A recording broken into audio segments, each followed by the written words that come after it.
পাতি হাঁস, এই হাঁসের মাংস ভুনা করব। হাঁসের মাংস রান্না করব বাটা মশলা দিয়ে। নারকেলের দুধটা আমি হাঁসের মাংসর ভিতর দেব। আমি মাংসটা মাখাই নিব মশলা দিয়ে।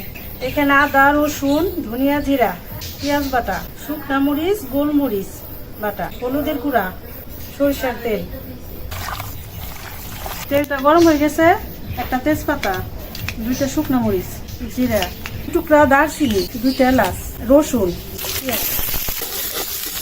পেঁয়াজটা একটু ভালো হয়ে গেছে, এখন মাংসটা দিয়ে দেবো।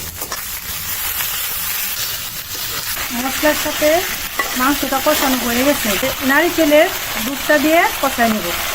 কাঁচা মরিচ, হাঁসের মাংসটা প্রায় আমি আধা ঘন্টা কষাইছি, অন্য পানি দিয়ে দেবো।